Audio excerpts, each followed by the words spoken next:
श्री गुरुवे नमः। समुद्र से 13,000 फुट की ऊंचाई पर दिव्य हिमालय पर्वत पर स्थित सुप्रसिद्ध तीर्थ बद्रीनाथ मंदिर के ठीक पीछे अगम्य चोटियों पर कुछ छोटी बड़ी गुफाएं हैं। तीर्थ यात्रियों के लिए यह मंदिर केवल गर्मियों में ही खुलता है। साल का बाकी समय यह इलाका बर्फ से पूरी तरह ढका रहता है। यहाँ तक कि केरल से आए यहाँ के नंबूदिरी पुजारी, जो शंकराचार्य के समय से ही यहाँ की पूजा अर्चना का कार्यभार संभालते हैं, वे भी अगले तीर्थाटन के समय तक जोशीमठ के एक गांव में जा बसते हैं। केवल कुछ ही अद्भुत अस्तित्व सर्दियों में भी वहीं ध्यानमग्न बैठे रहते हैं। लगभग 100 वर्ष पहले एक ऐसा ही अद्भुत योगी ऐसी ही एक गुफा में सूती धोती पहने अपना ध्यान अंतर मन पर केंद्रित किए बैठा था। वह गौर वर्ण का सुंदर नवयुवक था, जिसके लंबे काले बाल और काली दाढ़ी थी।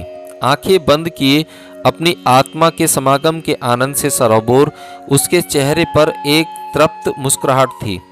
19 वर्षीय यह युवा बनारस के वैदिक पंडितों के एक संपन्न परिवार से था। उसके पूर्वज महानतम योगी श्री गुरु बाबा जी के शिष्य थे। श्री गुरु बाबा जी के बारे में प्रचलित है कि सैकड़ों वर्षों से उन्होंने अपने स्थूल शरीर को आज तक युवा अवस्था में ही बनाए रखा है।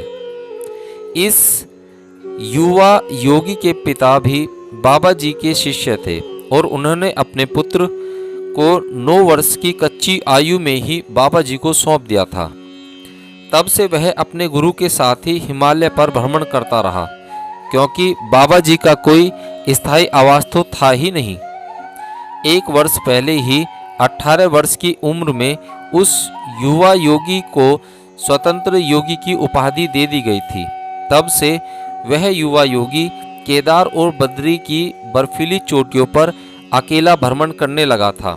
परंतु उस दिन जब वह आंखें बंद किए अचल समाधि की स्थिति में बैठा था, तभी उसकी बंद आंखों के समक्ष एक अजीब सा नाटक शुरू हुआ। पंजों के सहारे उस खड़े व पथरीले शिला चढ़कर एक बूढ़ा आदमी किसी तरह खुद को गुफा के सामने की सपाट चट्टान तक घसीटता हुआ ले आया। उसकी हरी पगड़ी, गंदे फटे हाल कपड़ों, गले की माला और उसकी मेहंदी लगी दाढ़ी से साफ जाहिर था कि वह एक मुस्लिम फकीर था। उसकी टांगों, बाहों और शरीर के कई हिस्सों में चोटें थीं और इन घावों से खून रिस रहा था। वह ठंड से सिहर रहा था और कई दिनों से भूखा भी था। वह बिल्कुल गिरने की स्थिति में था जब अचानक उसकी नज़र गुफा में बैठे नवयुवा योगी पर पड़ी और अचानक उसके चेहरे की तकलीफ एक मुस्कुराहट में बदल गई। खुशी से वह मुस्कुराहट उन्माद भरी हंसी में बदल गई। अल्लाह का शुक्र है, वह जोर से बोला। अपनी सारी पीड़ा व कष्टों को भूलकर वह उस ध्यान मग्न युवा योगी के पास पहुंच गया और उसके पैरों में दंडवत लेट गया। फिर अचानक उसने वह कर दिया जो कोई हिंदू किसी योगी के साथ कभी नहीं करेगा। उसने उन्हें सीने से लगा लिया। अचानक इस तरह के आलिंगन से इस योगी की समाधि टूटी। उसने अपनी आंखें खोली और अपने शरीर से चिपके हुए उस बूढ़े आदमी को दूर छिटका। फिर उसके थके हारे रिश्ते हुए शरीर से उठती हुई दुर्गंध को दूर करने के लिए योगी ने अपनी नाक साफ की और गुस्से से चिल्लाया, ये क्या बदतमीजी है, दूर रहो मुझसे। उस योगी के अंदर उस समय क्रोध का वह प्रचंड जहर उठ आया था, जिसे कभी कभी ऋषि मुनि भी नियंत्रित नहीं कर पाते हैं। कृपा करें स्वामी जी, फकीर ने निवेदन किया, मेरी बात सिर्फ एक बार सुन ले, चले जाओ यहाँ से। योगी बोला, मुझे ध्यान के लिए फिर से अलकनंदा में डुबकी लगानी पड़ेगी। तुम्हारे जैसे मांसाहारी जंगली के यहाँ कोई स्थान नहीं है, चलो हटो यहाँ से। लेकिन फकीर भी छोड़ने वाला नहीं था। ए महान योगी, मेरी बात सुन ले बस। मैं नक्शबंदियों वसीले के एक बड़े सूफी संत का अव्वल शागिर्द हूँ। मेरे पीर ने अपने इंतकाल से करीब 6 महीने पहले मुझसे कहा था, मेरे दोस्त, रूहानियत की राह पर जिस ऊंचाई तक मैं तुम्हें ले जा सकता था वहां तक पहुंच चुके हो। अब मैं जल्द ही यह चोला छोड़ने वाला हूं और इस वक्त कोई भी ऐसा सूफी नहीं है जो तुम्हें और आगे की राह पर ले जा सके। पर चिंता ना करो, हिमालय पर बद्रीनाथ के पास एक नौजवान योगी है, उसे ढूंढो और उससे मदद मांगो। वे आप ही के बारे में कह रहे थे, अब सिर्फ आप ही मेरी मदद कर सकते हैं। पिछले 2 महीने से लगातार मैं आपको ढूंढने के लिए अनगिनत मुसीबतें झेलता रहा। लगता है अब तो मौत की कगार पर पहुंच गया हूं।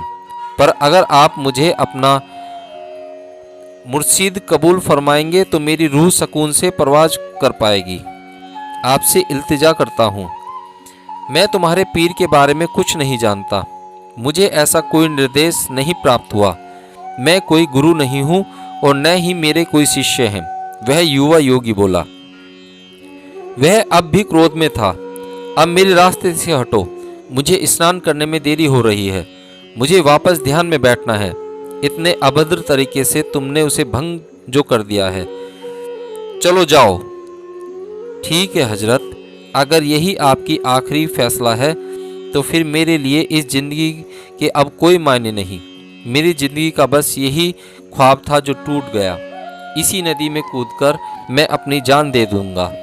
या अल्लाह, इस कायनात के मालिक, मुझे राह दिखा। वह फकीर बोला। तुम जो चाहो सो करो। युवा योगी दृढ़ता से बोला, परंतु मैं तुम्हारे लिए कुछ नहीं कर सकता। तुम भाग्यशाली हो कि क्रोध में आकर मैंने तुम्हें श्रापित नहीं किया। अपने रास्ते जाओ और मुझे भी मेरे रास्ते चलने दो। आंखों में आंसू लिए उस फकीर ने योगी के चरणों में दंडवत होकर उनसे विदा ली और सीधे नदी की ओर चल दिया, जो कुछ फुट नीचे थी। होठों ही होठों में उस परम अस्तित्व से मार्गदर्शन की इबादत करते हुए वह फकीर नदी में कूदा और अपनी जान दे दी। अपने निर्णय को बिल्कुल सही मानते हुए उस युवा योगी को अपने किए पर कोई पछतावा नहीं था। उसने नदी किनारे एक सुंदर स्थान पर स्वयं को शुद्ध करने वाले मंत्र का उच्चारण करते हुए उस पवित्र नदी के अत्यंत ठंडे जल में डुबकी लगाई। पानी से बाहर निकलकर उसने अपने शरीर को एक तौलिए से पोंछकर सुखाया।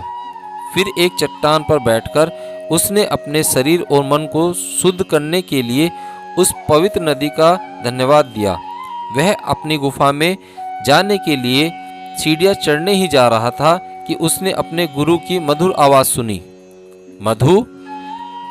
एक पथरीले पहाड़ की कगार के पीछे से उस योगी के महान गुरु बाबा जी अचानक प्रकट हुए।